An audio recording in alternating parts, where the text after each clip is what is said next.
Hello and welcome to the Slingshot channel. Today is all about the tiger claw. Okay, the human hand, a fascinating instrument. It has a huge amount of dexterity, so human beings can be very efficient handling tools and doing all kinds of things with it. Not what you think.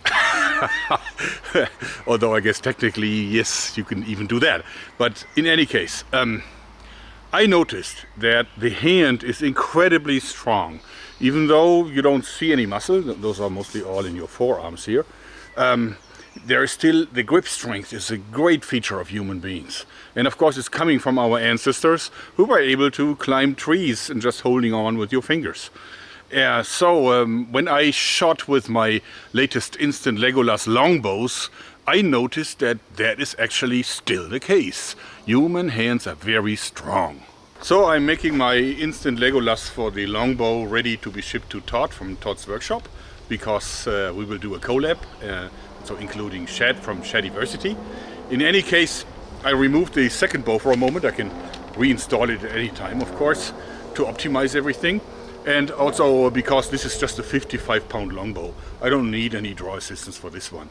The draw assistance is really interesting for the heavier warbows, but this is just still like a sport bow and not a full warbow, although it's a serious weapon. In any case, I have this medieval let-off, this little kind of notch here or lever or whatever you want to call it, that allows me to hold it in fully cocked condition. So I can load an arrow and then draw out, and in the fully loaded condition I can even pull this in with my hand. See, just with two fingers I could pull this bow 55 pounds. And as you can see, even the 110-pound war bow that Shad had, was, he could hold it, and I could do this as well, of course. You could just easily hold it with one hand, actually here with two fingers. And this is still very serious bow, a lot of power. Dang. So, thinking about this, and by the way, if you're interested in this, I added medieval iron sights, which are made from wood, of course, and we're going to test them out later in this video. But first, the tiger claw. So I was thinking, since the hands are so strong, why not make a very small shooter that really works like a double-action pistol, so that you invest all the shot energy with your hands, and in the end it fires, and then you can release it and then repeat it. So I made a trainer first to see if it's really possible and comfortable. And this is my trainer. It's actually very simple design. It's simply a sliding pin and some rubber bands that you can scale. And of course, it's also now a very interesting hand trainer. And I could figure out how long the power stroke can be, because that's defined by the span of your hand. And also, of course, you can run this with two hands and then you got a lot more power. But the idea is to make something that I can dual wield. So here is what I came up with. The Tiger Claw repeating slingshot pistol. Let me show you its bang features. As you see, it's rubber powered, and of course I can scale this rubber. This is just fairly weak TheraBand green. And of course it has the same repeating mechanism, but this time the sliding action, the instant Legolas action, has been reversed. Because look, now what I'm doing is I'm pushing this in, so I'm actually stretching out the bands, and you see that the string here is hooked behind this little notch, and there's these two lifts here, like rams, that are included in this. And at the end of the draw, let me turn this sideways a little bit so you can see it shooting. Okay, at the end of the draw, the string is lifted up automatically over the edge and shifted up, and then it fires. And then you can release here, or the other way around. Again, so you shoot like so. Then you hold it, and you can let this thing go, and then shoot one more time. And of course you can also do this with both hands, and then of course I could attach a lot more rubber, making the shooting a lot harder. Bang, and then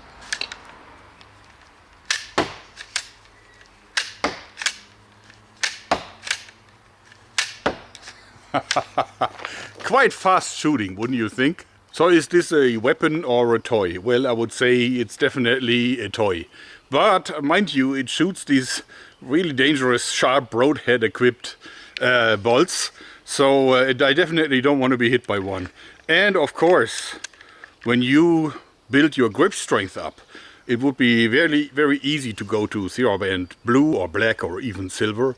There's actually no limit. This is totally scalable. That's the beauty of this. And also, of course, it's designed so that you can shoot it with the right or with the left hand.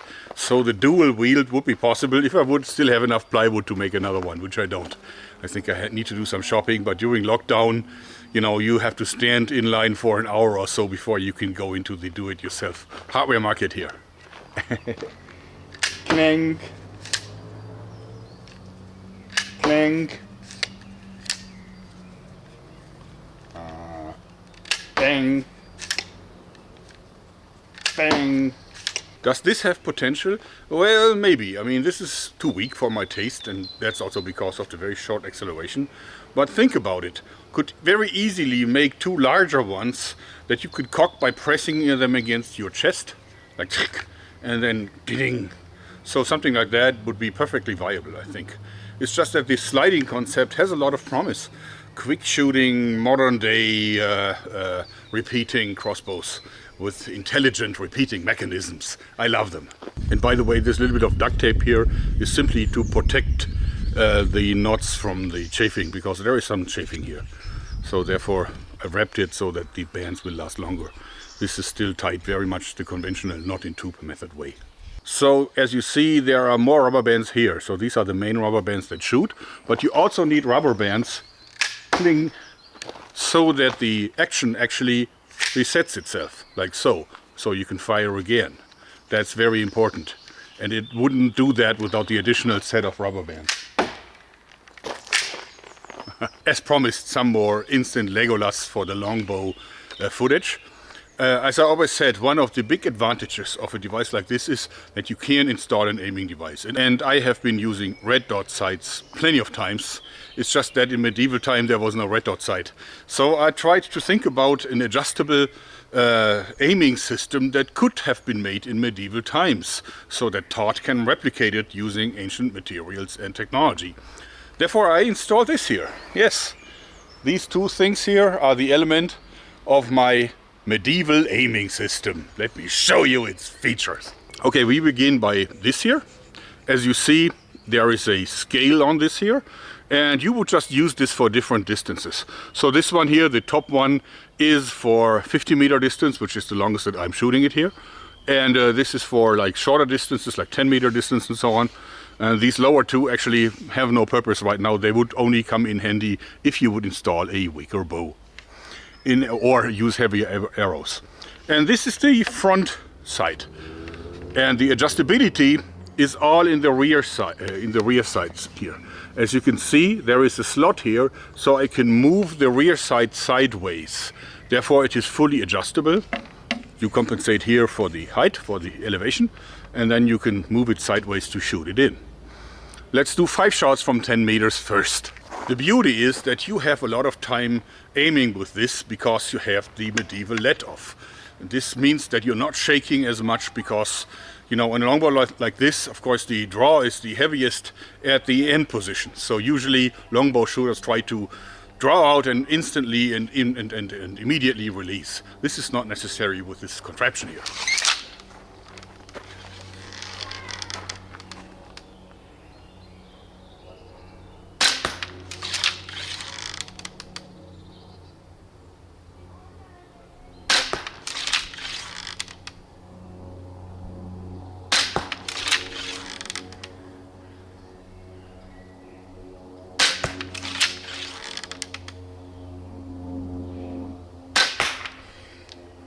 Five shots.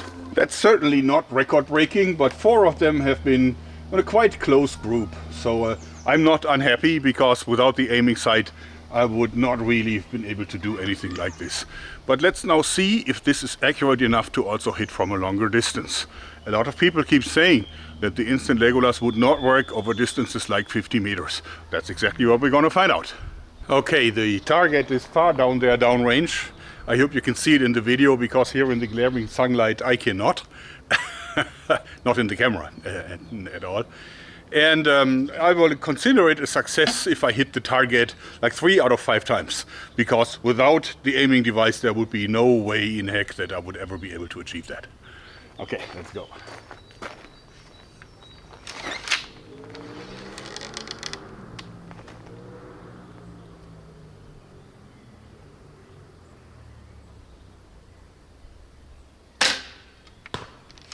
Sounded like it did.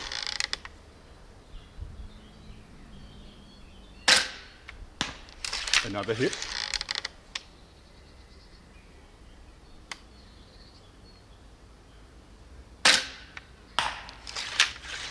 Sounded funny.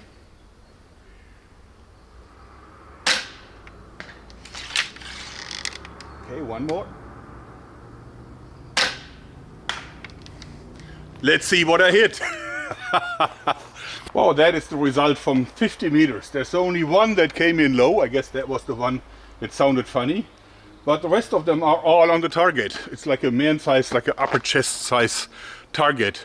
I would consider this a huge success, because I don't know how much practice I would need to hit from 50 meters like that with a longbow. I think it would take me forever. So therefore I think it is a very accurate weapon. Now on the issue of arrows and bolts. Now this is an arrow that is actually sold by the bow manufacturer that I bought the bow from. And it's still halfway modern. It has feathers, but those look artificial to me. They say it's real bird feathers, I don't know. And of course the nock is plastic, and the tip is still metal. It's field tip from metal. Now this is not authentic, but it is about as heavy as the authentic ones.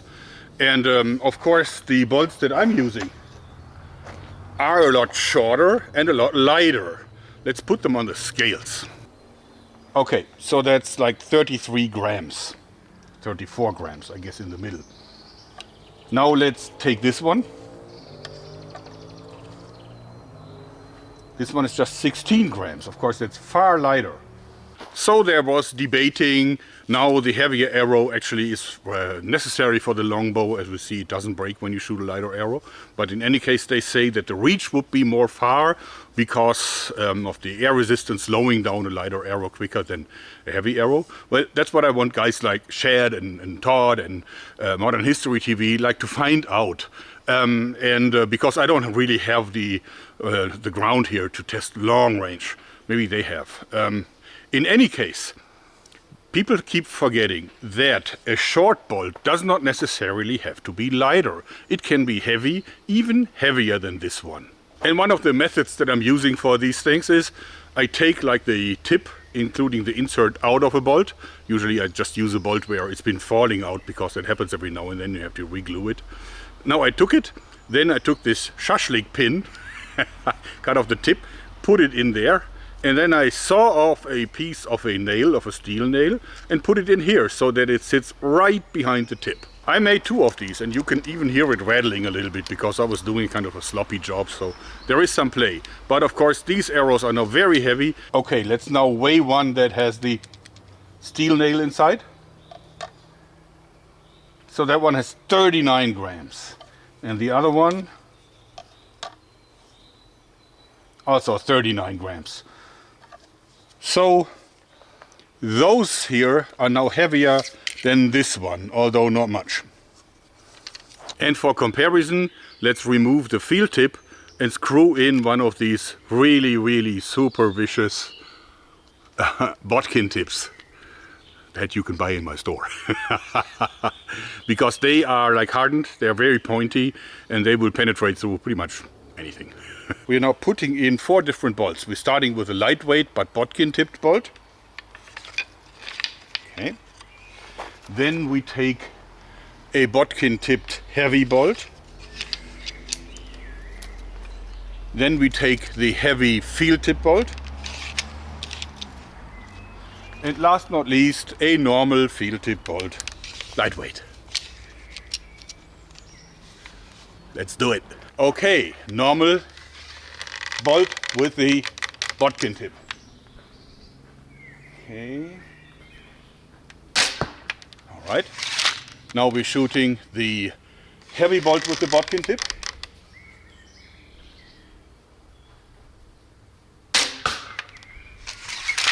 That was slower, you could hear it, but you could also hear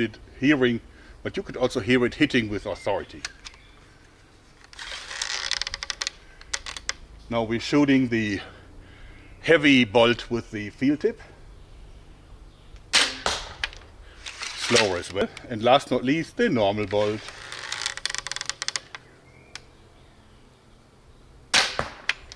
Let's compare the penetration. First of all, pretty good group, don't you think? Now let's see. These bolts definitely did not penetrate as deep. So this is the first one. Lightweight bodkin tip. Second one, lightweight normal tip. Then this came in number 3, so it's not quite as deep as the last one. And this is the field tip heavy bolt. And this one penetrated the deepest, a lot deeper than all the others. And it's the heavy bodkin tipped one.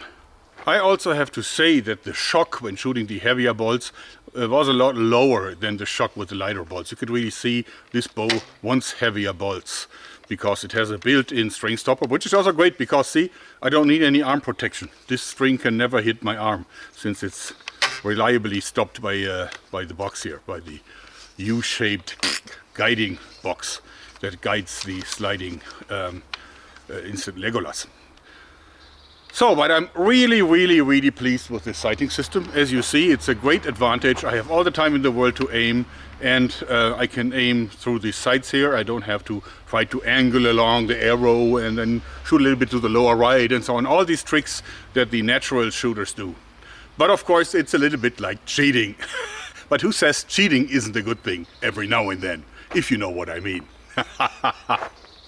I'm debating whether I should send this one to Todd or make another one, because first of all, I don't like that the box, that the arrows are angled to the other side, because it makes it really problematic to install the other bow. It kind of makes it clumsy since you're touching it all the time.